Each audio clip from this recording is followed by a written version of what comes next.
So we have discussed about charges through induction. Now we will talk about the Coulomb's law. So Coulomb's law के बारे में हम बात करने वाले हैं. देखो क्या होता है. जो Coulomb performed several experiments to measure the extent of force between two point charge bodies.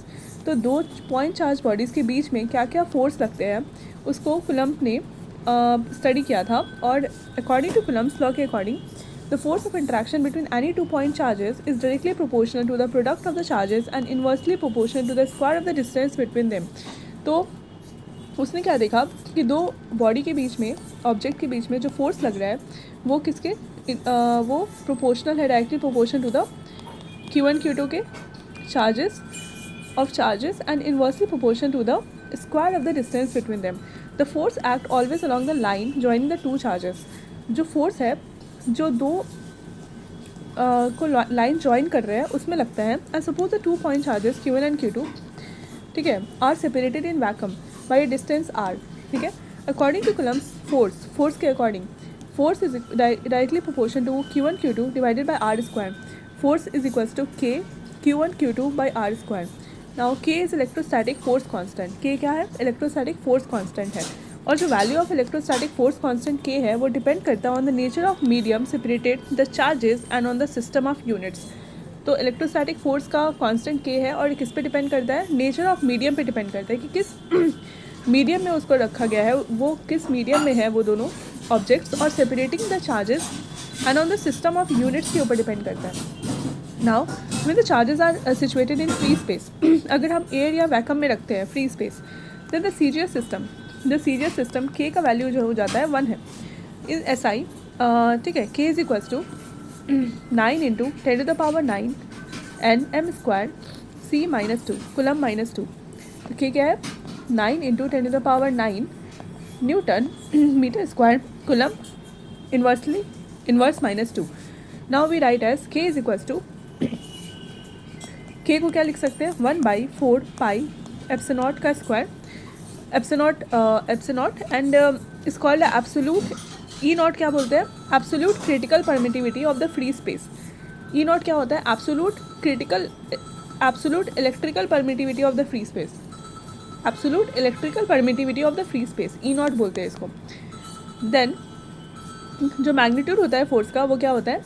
F is equals to 1/4 pi epsilon Q1 Q2 divided by r square. Right, units of dimensions value of e naught epsilon not का यहाँ पे absolute electrical permittivity of free space जिसको हम epsilon भी बोलते हैं, इसका value क्या होगा?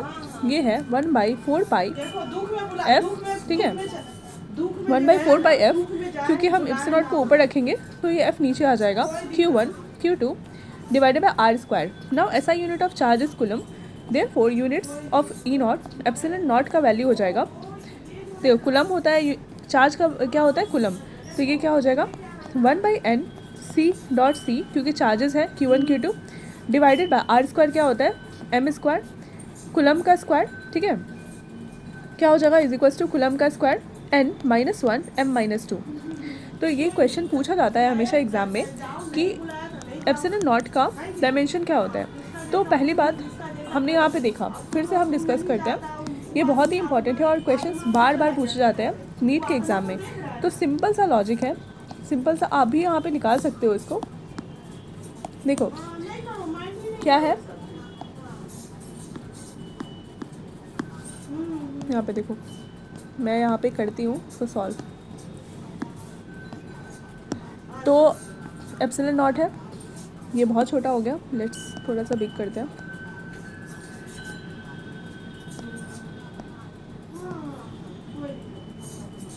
ज़ीरो 0.9 भी रखते हैं. हाँ ठीक है, हाँ दिस इज़ बेटर. अब देखो F is equals to 1/4 pi epsilon naught Q1 Q2 r square. ठीक है, तो हम एप्सिलॉन नॉट का हमें निकालना है, तो 1/4 पाई F Q1 Q2 by r square. अब F क्या होता है? देखो एप्सिलॉन नॉट, ठीक है, क्या होता है? फोर्स क्या होता है? F क्या होता है? तो हमें ये फोर्स हमें पता है क्या होता है? मास इंटू एक्सेलरेशन, और m a क्या होता है, एक्सेलरेशन क्या होता है, मीटर पर सेकेंड स्क्वायर। तो हम ये क्या हो जाएगा, m a का क्या होगा l, m का l हो जाएगा, और s सेकेंड का स्क्वायर इट मीन्स t का स्क्वायर, अगर ऊपर आएगा m l t -2, ठीक है। फोर्स का वैल्यू होगा epsilon not is equals to 1/4 pi, और यहाँ पे f का क्या होगा, ठीक है। यहाँ पे देखो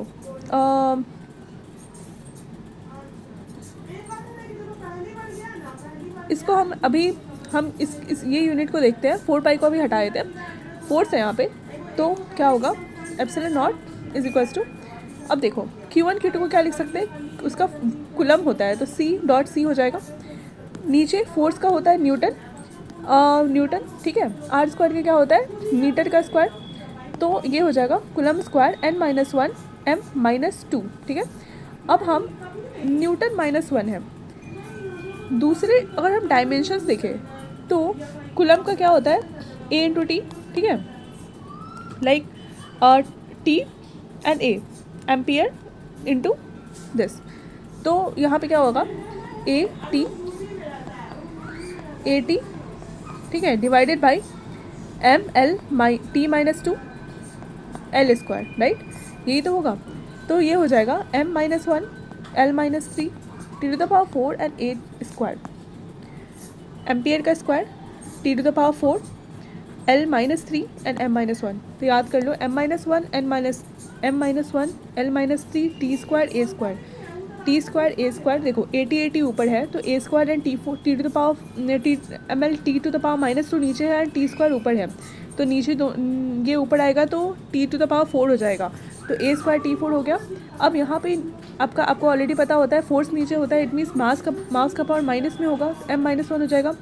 यहाँ पे एल स्क्वायर ऊपर ऑलरेडी है और यहाँ पे ml t -2 हो जाएगा, तो यहाँ पे क्यूब है तो ऊपर जाएगा, तो ml -3 t4 a स्क्वायर, ये बहुत ही इंपॉर्टेंट है तो आप याद रखना, m-1 l -3 t4 a square, right. Well linear sizes of charge bodies are much smaller, जो लीनियर साइजेस होते हैं चार्ज बॉडीज़ का बहुत स्मॉलर होते हैं, than the distance separating them the size may be ignored, तो हम साइज़ को इग्नोर कर देते हैं, the charge bodies are then treated as point charge bodies, तो जो लीनियर चार्ज होते हैं बहुत स्मॉल होते हैं, तो डिस्टेंस जो उसका सेपरेट किया जाता है बहुत ज़्यादा अगर बड़ा डिस्टेंस तो उसको पॉइंट ऑब्जेक्ट्स की तरह हम ट्रीट करते हैं, राइट। नेक्स्ट, तो यहाँ पे क्या होता है, फिर से हम देखते हैं k is equals to 1/4 pi epsilon nought, और epsilon not is equals to 1/4 pi k, ठीक है, right. Then epsilon not is equals to 1/4 into pi का वैल्यू 3.14 इंटू एप्सिलॉन नॉट का value 9 into 10 to the power 9, ठीक है। Now epsilon not 8.85 into 10 to the power -12 c square n-1 m-2, ठीक है, क्या हो जाएगा epsilon not 1/4 3.14 into 9 into 10 to the power 9, और जो कि आपका epsilon not 8.85 10 to the power -12 c square n-1 m-2 c square n-1 m-2, ये आपका आ गया। देन आपको ये वैल्यू याद रखना है कि 8.85 एप्सिलॉन नॉट का वैल्यू होता है, epsilon not is equals to 8.85 into 10 to the power -12 c square n-1 m-2, ठीक है,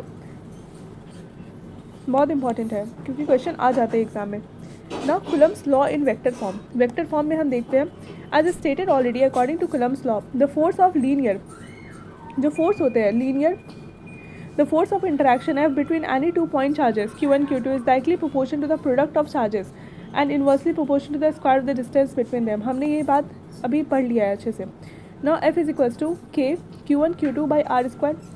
Now अगर हम वेक्टर फॉर्म में इसे देखें, k जो होता है वो इलेक्ट्रोस्टैटिक फोर्स कांस्टेंट होता है, k क्या होता है इलेक्ट्रोस्टैटिक फोर्स कांस्टेंट, k क्या होता है electrostatic force constant, as force is a vector, force क्या है वेक्टर है जिसका एक मैग्नीट्यूड है और उसका डायरेक्शन भी होता है। It is better to write Coulomb's law in the vector notation, अगर कुलम्स लॉ को वेक्टर नोटेशन के फॉर्म में हम लिखते हैं तो यहाँ पे वेक्टर फॉर्म में क्या होगा एक्स वाई जेड एक्सिस है, देन r1 इज़ OA, ये OA है, position vector of charge q1, इस q1 का पोजीशन वेक्टर है, r2 जो है OB है, जो कि Q2 का पोजीशन वेक्टर है। Now vector leading Q1 to Q2, Q1 जो है Q1 से Q2 की तरफ ये वेक्टर जा रहा है, ठीक है, Q1 से Q2 की तरफ जा रहा है। तो हम क्या लिखेंगे, ए बी डैश, जो ए बी वेक्टर का नोटेशन देते हैं R1 to 2, क्योंकि यहाँ पे 1 से 2 की तरफ जा रहा है, इज इक्वल्स टू क्या हो जाएगा R2 माइनस R1, ठीक है, R2 माइनस R1, ठीक है। नाउ वेक्टर का नोटेशन ये हो गया। In the same way vector leading to Q2 से Q1 जो जाता है उसको हम लिखेंगे BA, ठीक है। R2 से 1 की तरफ गया, it means R1 minus R2 हो जाएगा, ठीक है। Then the magnitude R12 is R12, ठीक है, and the magnitude of R21 is R21, ठीक है, इसका मैग्नीट्यूड हो गया। As the direction of a vector is specified by unit vector, जो डायरेक्शन है वेक्टर का वो एक यूनिट वेक्टर के थ्रू स्पेसिफाइड होता है, वी डिफाइन। तो क्या होता है, R12 is equals to R12 vector और मैग्नीट्यूड उसका, ठीक है। देन R21 का क्या होगा, R21 डिवाइडेड बाय उसका मैग्नीट्यूड, ठीक है। Then F12 force on Q1 due to Q1 पे फोर्स लग रहा है Q2 की वजह से, ठीक है, Q1 पे फोर्स लग रहा है, F12 का मतलब है Q1 पे फोर्स लग रहा है Q2 की वजह से, एंड F21 का मतलब है Q2 पे फोर्स लग रहा है। देखो यहाँ पे Q1 पे फोर्स लग रहा है Q2 की वजह से, फिर यहाँ पे क्या लग रहा है, Q2 पे फोर्स लग रहा है Q1 की वजह से। Then it's clear from the 1.2 पे यहाँ पे देख सकते हैं हम क्या है, ये देखो फोर्स 2-1, इट मीन्स फोर्स 2-1 इस साइड में है, Q2 पे फोर्स लग रहा है Q1 की वजह से, फोर्स 1-2 Q1 पे फोर्स लग रहा है Q2 की वजह से, ठीक है। Then Coulomb's force law between 2 point charges Q1 and Q2 located R1 and R2 in vacuum is expressed as force 2-1, ठीक है। तो Q2 पे फोर्स लग रहा है Q1 की वजह से, 4 pi epsilon naught Q1 Q2 divided by A B का होल स्क्वायर, ठीक है, क्या, क्योंकि ए बी का होल स्क्वायर, राइट, क्योंकि डिस्टेंस उसका ए बी है। Now F21 is equals to Q1 Q2 divided by R12, ठीक है। F21 इज इक्वल्स टू क्या है, Q1 Q2 divided by R12 का स्क्वायर, ए बी का स्क्वायर, इट मीन्स R12 का square vector R12 divided by R12 का whole square, then 1/4 pi epsilon naught Q1 Q2 divided by R312 into R12, ठीक है, 1/4 pi epsilon naught Q1 Q2 R2 minus R1, ये हो गया Q, ठीक है। You should clearly understood that equation 8 is valid for any sign of Q1 Q2, ये equation 8 है वो वैलिड होगा कोई भी Q1 Q2 से वेदर पॉजिटिव और निगेटिव, ठीक है। तो क्या होगा, 1/4 pi epsilon naught Q1 Q2 R2 minus R1 divided by R2 minus R1 का क्यूब, ठीक है। Then Q1 Q2 are the same sign इधर बोथ पॉजिटिव और both negative, Q1 Q2 are the same sign इधर positive या फिर negative, Q1 Q2 is greater than 0 होगा, F21 is along R21 R12, F21 जो है वो R12 के अलॉन्ग है which does donates repulsion for charge for like charges, ठीक है। Then if Q1 Q2 are of opposite sign, अगर एक साइन के होंगे तो ऐसा होगा, Q1 Q2 अपोजिट साइन के है, ठीक है, अगर सेम के है तो वो वाला होगा, अगर वो अपोजिट के है then one is positive and other is negative, Q1 Q2 less than 0 होगा, एंड F21 होगा वो अलॉन्ग होगा माइनस R12 के, ठीक है। F21 क्या होगा, F21 इज़ माइनस, ये देखो ये पॉजिटिव के लिए है एंड ये निगेटिव के लिए है, तो अगर पॉजिटिव Q1 एंड Q2 है दोनों अगर पॉजिटिव है तो R12 जो R12 वेक्टर है, ठीक है, क्या होगा, R2 माइनस R1 होता है, Q12 यहाँ पे F12, और F21 क्या होगा, F21 क्या होगा वेक्टर ऑफ R12, राइट, और यहाँ पे Q1 Q2 माइनस है तो यहाँ पे क्या होगा R12, F21 is minus of R12, ठीक है, क्योंकि यहाँ पे इस टाइप से है, which denotes attraction, unlike charges में अट्रैक्ट होंगे। This equation 8 takes care of both case like and unlike charges correctly. Force F12 on charge Q1 due to force F12 क्या होगा, Q1 ड्यू टू क्या charge Q2 is obtain from equation 1, question it by simply interchanging 1 and 2। अगर हम 1 and 2 को exchange कर ले तो यहाँ पे निकल जाएगा F12 is equals to 1/4πε0 Q1 Q2, ठीक है, R21 और R12 का होल स्क्वायर, ठीक है, इज इक्वल्स टू क्या होगा माइनस F21। तो यहाँ पे क्या होगा F12 is equals to minus of F21। Now therefore the force on Q1 due to Q2 is equal and opposite to the force of Q2 due to Q1. Thus Coulomb's law is according with the Newton's third law of motion। ठीक है, third law of motion के according होता है Coulomb's law। Note 8 and 9 gives us the force between two charges Q1 and Q2 in vacuum only। तो vacuum में ये बात होती है। Now important notes, Coulomb's law is universal। The force which binds the electron to nucleus to form an atom is calculated from this law। तो Coulomb's law जो होता है वो यूनिवर्सल है। जो फोर्स बाइंड करती है इलेक्ट्रॉन्स को न्यूक्लियस के through to form an atom बनाने के लिए, उसको Coulomb's लॉ से हम कैलकुलेट कर सकते हैं। The same law applies to van der Waals forces which unite the atom to form molecules. Van der Waals forces में भी अप्लाई करता है, जिसमें जो मॉलिक्यूल्स अट्रैक्ट करते हैं मॉलिक्यूल्स बनाने के लिए एटम्स यूनाइट होते हैं। Now 3 states of matter solid, liquid and gases are also explained on the basis of this law. ठीक है, now Coulomb's law has been verified over distances ranging from the nuclear dimension 10 to the power -5 metre to macroscopic distances 10 to the power 18 metre तक इसको define किया गया है। Further the law is applicable only to point charges के लिए applicable है। This is limitation of Coulomb's law। Coulomb's law का limitation क्या है, ये सिर्फ पॉइंट चार्जेस को ही देखता है। Coulomb's law of electrostatic force between two charges corresponds to Newton's law of gravitational force between two masses। F is equals to m1 m2 divided by r square। Now G is the universal gravitation constant, तो 6.67 10 to the power -11 Newton meter square kg square।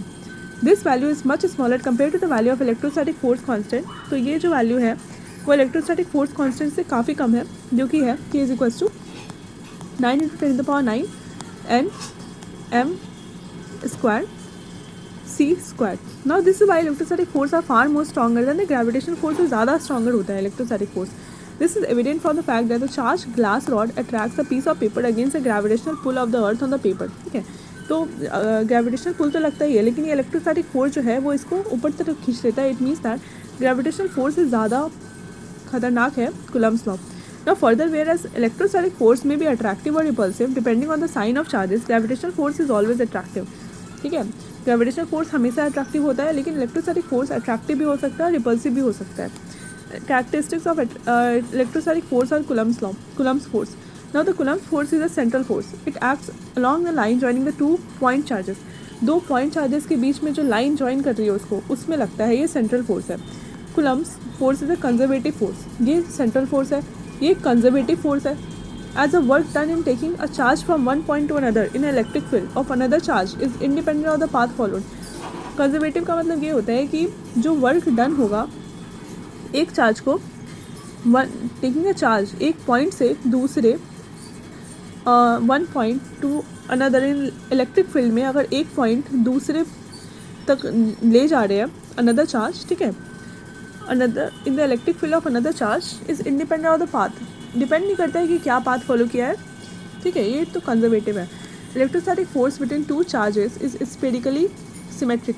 तो electrostatic force है 2 charges के बीच में, वो spherically symmetric होता है। Electrostatic force between 2 charges obeys inverse square rule को फॉलो करता है। Electrostatic force between 2 charges attractive और unlike charges and it is repulsive for like charges. Like charges के लिए रिपल्सिव होता है, अनलाइक चार्जेस के लिए अट्रैक्टिव होता है। Electrostatic force between 2 charges is not affected by the presence और absence of any other charges. अगर इलेक्ट्रोस्टैटिक दो चीज़ के बीच में अगर कोई इलेक्ट्रोस्टैटिक फोर्स लग रहा है तो वो तीसरे के प्रेजेंस में कोई उसको इफेक्ट नहीं होगा। तो हम बॉन्ड जो होगा इलेक्ट्रोस्टैटिक फोर्स वो किसी तीसरे की वजह से ख़राब नहीं होगा।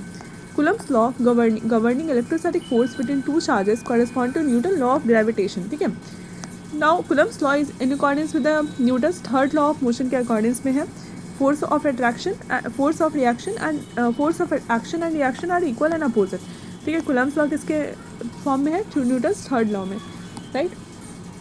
सैम्पल प्रॉब्लम हम सॉल्व करते हैं, बहुत इंपॉर्टेंट है। How is force between 2 charges affected when each charge is doubled and distance between them is also double. तो क्या होगा कि अगर हम चार्ज को डबल कर दें तो सिंपल है, F इज इक्वल्स टू के Q1 Q2 by R square. तो हम अगर चार्ज को डबल कर दे इट मीन्स 2 और इसके डिस्टेंस को भी डबल कर दे इट मीन्स 2 का होल स्क्वायर, ठीक है। नाउ 4 डिवाइडेड बाई 4 1, तो क्या होगा, F becomes 1 time, force remains the same, force क्या होगा, सेम रहेगा। यूनिट ऑफ चार्ज, चार्ज का यूनिट क्या होता है, ऐसा unit of charge is coulomb, coulomb charge का यूनिट क्या है, कुलम, ठीक है, coulomb. And we can define unit charge from equation 3, Q1 is equals to Q2 is equals to Q, R is equals to 1 meter, and F is equals to 9 into 10 to the power 9 N Newton. Now 9 into 10 to the power 9, 9 into 10 to the power 9, ठीक है, Q1 Q2 divided by 1 square, तो Q क्या होगा, plus minus 1 coulomb. Hence, unit of charge SI is 1 coulomb is that much charge which when placed in a vacuum at a distance of 1 meter from an equal and similar charge would repel it with a force of 9 into 10 to the power 9 Newton. तो is that much energy, तो 1 coulomb एक ऐसा energy है जब भी apply place करेंगे vacuum at a distance of 1 metre के distance में करेंगे from an equal and similar charge, वो रिपेल करेगा with a force of 9 into 10 to the power 9 newton पे, ठीक है। Now CGS unit of charge is 1 electrostatic unit, तो CGS unit क्या है, 1 इलेक्ट्रोस्टैटिक यूनिट, 1 ESU जो है वो CGS है, CGS यूनिट है of charge stat coulomb. CGS unit क्या है चार्ज का, ESU, ठीक है, इलेक्ट्रोस्टैटिक यूनिट ऑफ चार्ज और स्टैट कुलम बोलते हैं। It is also called the franklin FR in honor of the American scientist Franklin for his contribution to the study of electrostatic. Now as charge on electron is, जो charge होता है electron का 4 into 8 4.8 10 to the power minus 8 stat coulomb ESU क्या होता है 4.8 10 to the power minus 10 ESU, ठीक है। therefore 1.6 10 to the power minus 19 coulomb 1.6 10 to the power minus 19 coulomb is equals to 4.8 10 to the power minus 10 stat coulomb और 1 coulomb is equals to, तो क्या होगा, एक इलेक्ट्रॉन का चार्ज जो होता है वो इतना होता है, ठीक है। तो क्या होगा, एक कुलम का वैल्यू हो जाएगा 4.8 10 to the power minus 10 1.6 10 to the power minus 19 stat coulomb, तो 3 into 10 to the power 9 stat coulomb, ठीक है, स्टैट कुलम ESU, तो 1 coulomb is equals to 3 into 10 to the power 9 stat coulomb. Yet another unit of charge is electromagnetic unit EMU, तो electrostatic unit होता है, ठीक है, electrostatic unit, और फिर एक होता है EMU which means that electromagnetic unit of charge, where EMU of charge, जो EMU होता है 1 EMU of charge is equal to 3 into 10 to the power 10 ESU of charge means 10 coulomb, ठीक है, 3 into 10 to the power 10 ESU of charge, it means 3 into 10 to the power 9 था, into 10 कर दिया तो 10 coulomb बन गया, वो होता है electromagnetic unit. Electromagnetic unit is और 10 stat coulomb 10 ESU। Now dielectric constant और रिलेटिव इलेक्ट्रिकल परमिटिविटी क्या होता है, डाइलेक्ट्रिक कांस्टेंट या तो relative electrical permittivity. Now when charges are situated in a medium other than free space, अगर charges को एक मीडियम में रखा जाता है फ्री स्पेस के अलावा, वैक्यूम और air, the force between them is given by, क्या होता है, FM इज इक्वल्स टू 1/4 पाई, ये Epson I think Q1 Q2 by R square. Now this is called absolute electrical permittivity, ठीक है, absolute electrical permittivity बोलते हैं of N intervening medium, ठीक है,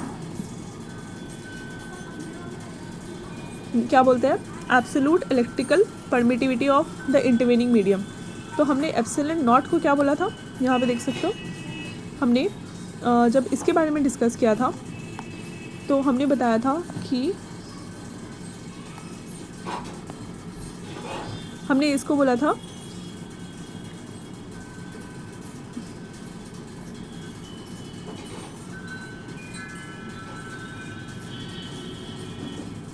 absolute electrical permittivity of the free space, ठीक है, absolute electrical permittivity of the free space, right.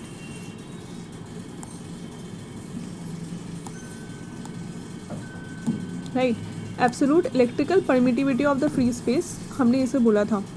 अब हम क्या बोलते हैं, absolute electrical permittivity of the intervening medium. अब हम मीडियम आ गया, फ्री स्पेस नहीं है, ये मीडियम आ चुका है। The force between the same two charges held the same distance apart in vacuum is, तो ये हो जाएगा वैक्यूम में ये होगा। और अगर हम इसको डिवाइड करेंगे एफ एम से तो F naught by F M is equals to epsilon naught, ठीक है। इसका वैल्यू होता है ई आर, राइट, और के बोलते हैं इसको, कैपिटल के बोलते हैं। और अब ई आर जो है which is relative electrical permittivity, ये क्या होता है, relative electrical permittivity of the medium, it is called dielectric constant. इसी को बोलते हैं हम डाइलेक्ट्रिक कांस्टेंट बोलते हैं, dielectric constant for the medium and is noted by K से डिनोट करते हैं। तो dielectric constant of a medium is a ratio of absolute electrical permittivity of the medium to the absolute electrical permittivity of free space, ठीक है। Absolute electricity of the permittivity of the medium to the absolute electrical permittivity of the free space. तो हम क्या बोलते हैं, medium divided by free space जब करेंगे तो हमारा आ जाएगा relative electrical permittivity. Now dielectric constant, तो dielectric constant of a medium ये हो गया। Dielectric constant of a medium may be defined as a ratio of the force of interaction between 2 point charges separated by a certain distance in air या vacuum to the force of attraction force of attraction या repulsion between the 2 point charges held at the same distance apart in medium. अगर तो dielectric constant यही होता है, ठीक है। Simple सा कॉन्सेप्ट है। नाउ वैल्यू ऑफ के depends only on the nature of medium. तो क्या के किस पे डिपेंड करता है, सिर्फ और सिर्फ नेचर ऑफ मीडियम पे डिपेंड करता है और किसी चीज़ पे डिपेंड नहीं करता है के। फॉर एग्जांपल द वैक्यूम के, वैक्यूम के लिए के क्या होता है 1.00000, फॉर एयर इट इज़ के 1.006, ठीक है। वैक्यूम के लिए ये होता है के एंड एयर के लिए 1.006 होता है। For hydrogen it is 1.00026, for glass it is के 3 होता है या फिर 4 होता है, ठीक है। माइका के लिए के 3 to 6 होता है एंड वाटर के लिए के क्या होता है 81 होता है, ठीक है, and so on. Now E is equals to क्या हो गया, epsilon naught into K. Now F M is equals to क्या है 1/4 बाई एप्सिलॉन नॉट के, ठीक है, के ई नॉट के, क्योंकि हम मीडियम के लिए निकाल रहे हैं तो मीडियम के लिए तो ई होता है, राइट। लेकिन अभी हमने देखा कि E by epsilon not is equals to K है, तो हम ई को ये भी लिख सकते हैं, ठीक है। Q1 Q2 by R square is equals to F nought divided by K, ये बोल सकते हैं। Thus the force between 2 given charges, जो फोर्स होता है 2 गिवन चार्जेस के बीच में held given distance apart in water is K is equals to 81 is only 1/81, ठीक है। और the force between them in air या वैक्यूम। नाउ सैम्पल प्रॉब्लम हम सॉल्व करते हैं। क्वेश्चन आ गया हमारे पास, बहुत ही इंपॉर्टेंट और इंटरेस्टिंग होगा ये टॉपिक, क्योंकि हमने बहुत अच्छे से डिस्कस किया है और समझा है इस चीज़ को। तो क्या क्वेश्चन क्या है, sample problem, 2 equal like charges. पहली बात तो लाइक चार्जेस है in air repel each other, एक दूसरे को लाइक चार्जेस एक दूसरे को रिपेल करेंगे विद अ फोर्स एफ, ठीक है। By what percentage should each charge be reduced, कितने परसेंट से वो चार्ज दोनों रिड्यूस होगा, सो that the force between them in a medium of dielectric constant 2 reduces by 28%। काफ़ी ज़्यादा खतरनाक क्वेश्चन भी है ये, तो देखते हैं। Late Q1 is equals to Q2 जो कि है Q एंड R उसके बीच का डिस्टेंस है। फोर्स हमें पता है, क्या होता है Q1 Q2, ठीक है, 4 pi epsilon not R square, right. Now let the charge reduce, कितना रिड्यूस हो गया Q1 Q2 is equals to Q dash, ये हो गया फाइनल चार्ज। F डैश क्या हो जाएगा K Q डैश, ठीक है, divided by 4 pi epsilon not R square is equals to 2 Q dash का whole square divided by 4 pi epsilon not R square, right. हमने 2 क्यों लिखा, बिकॉज यहाँ पे Q स्क्वायर Q 2 बार था, इसलिए हमने ये लिख दिया। नहीं, क्योंकि कांस्टेंट जो है डायरेक्ट्रिक मीडियम कांस्टेंट 2 है, कांस्टेंट उसका रिड्यूसेस बाय 28%, इसका कांस्टेंट 2 है, तो इसलिए हमने 2 कर दिया। नाउ एफ डैश क्या होगा, ये होगा 100 माइनस 28%। अगर हम करें 28% से रिड्यूस हुआ है, इट मीन्स दैट ये होगा 72%। इतना आएगा, इतना परसेंट से तब इतना ही तो बचेगा। Now F dash divided by F is equals to, F dash कितना है टू क्यू डैश का whole square divided by Q square, ठीक है, इज इक्वल्स टू कितना होगा 72/100। 100 था, अब 28% से डिक्रीज हो गया, कितना बचा 72। Now Q dash divided by Q का whole square is equals to 36/100, right. तो क्या हो जाएगा Q dash by Q is equals to 6/10। क्या आया, परसेंटेज हमें निकालना है, तो हम Q minus Q dash divided by Q, reduce हो गया है इसलिए हम पहले वाले को रखेंगे। क्या हो जाएगा 10 माइनस, सॉरी यहाँ पे आ जाएगा पहले तो क्यू है, क्यू निकालेंगे, क्यू डैश हम क्यू डैश करना है तो Q is equals to 10 Q dash divided by 6 आ जाएगा, Q minus 6/10 divided by Q into 100। यहाँ पे क्या आएगा 100 minus 6, 10 minus 6 4 Q by Q into 100 which is equals to 40%, right.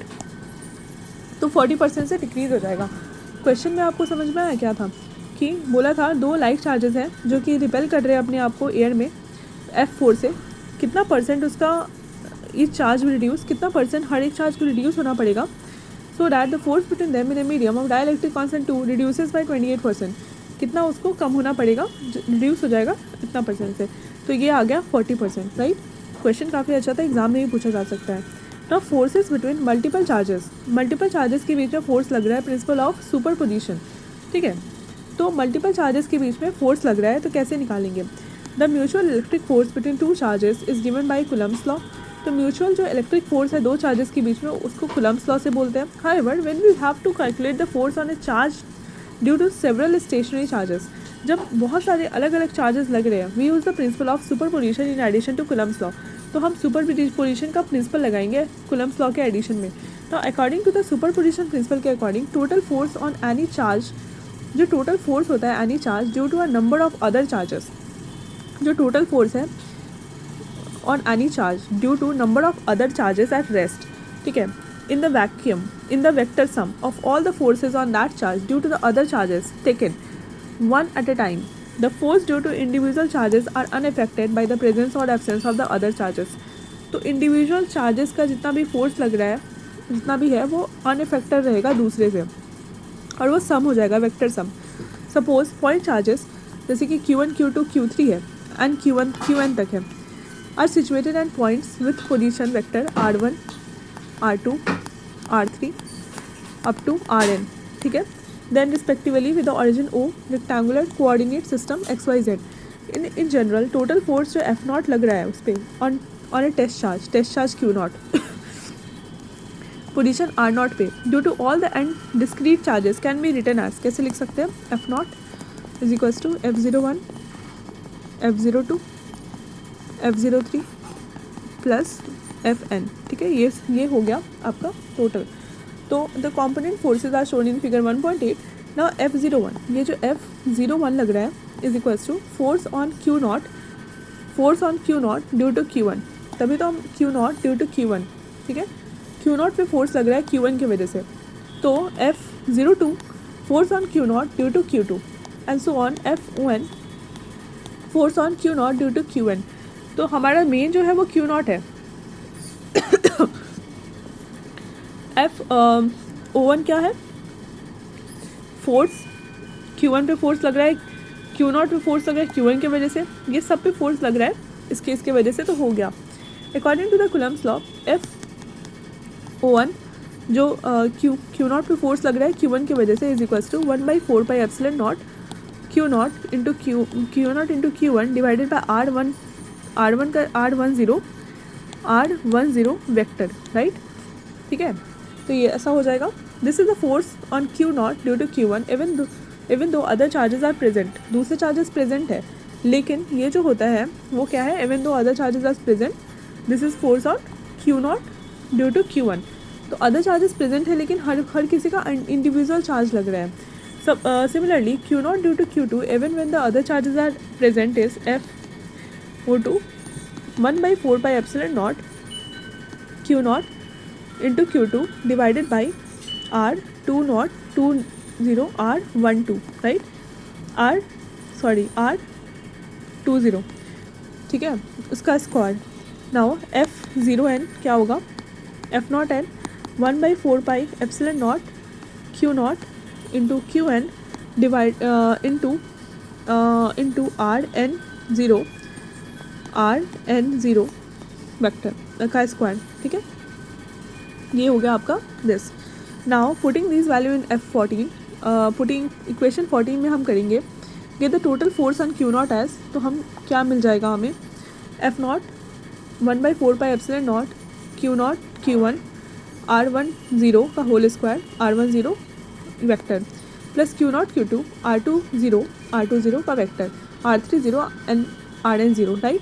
Then F0 क्या आ जाएगा, ये होगा 1/4πε0, ठीक है, सिग्मा यहाँ पे क्या होगा, sum i is equals to n से i इज इक्वल्स टू 1 से i is equals to n तक जाएगा, ठीक है, i इज इक्वल्स टू 1 से i is equals to n तक जाएगा, Q0 QI, ठीक है, RI0 का whole square RI0 vector, then F0 is equals to Q0 divided by 4πε0 sum i is equals to 1 i is equals to n i is equals to 1 से i is equals to n QI divided by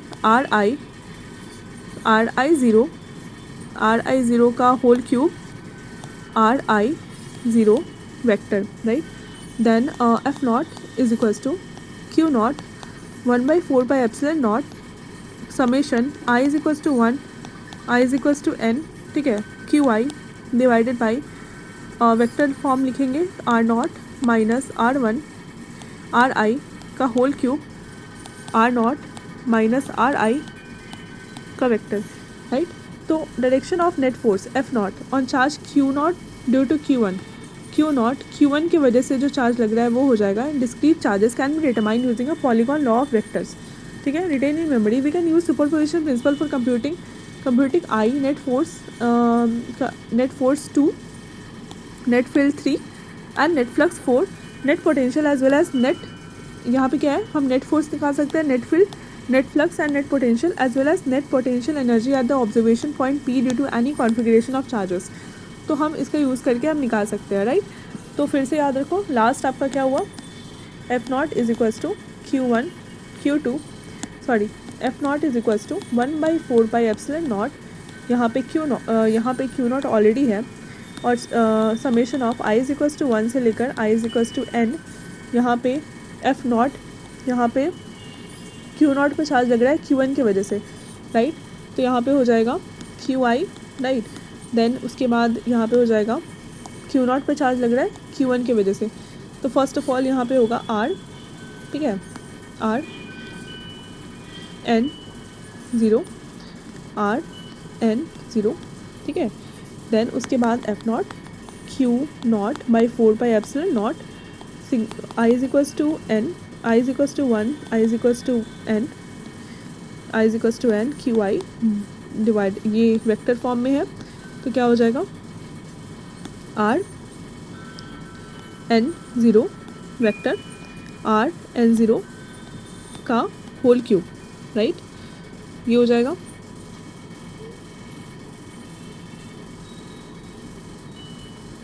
ठीक है, then उसके बाद continuous charge distribution, यहाँ पे आप देख सकते हो R0 माइनस R1 का होल क्यूब, ये भी वेक्टर फॉर्म में एंड ये भी वेक्टर फॉर्म में है, और यहाँ पे जैसे कि देख सकते हो आप ये सारा। तो इससे हमें पता चला कि कैसे हम सुपरपोजिशन कॉन्फ़िगरेशन ऑफ चार्जेस को हम कैलकुलेट कर सकते हैं अलग अलग, अगर बहुत सारे चार्जेस हैं तो ये हमारा टॉपिक कंप्लीट हो गया है।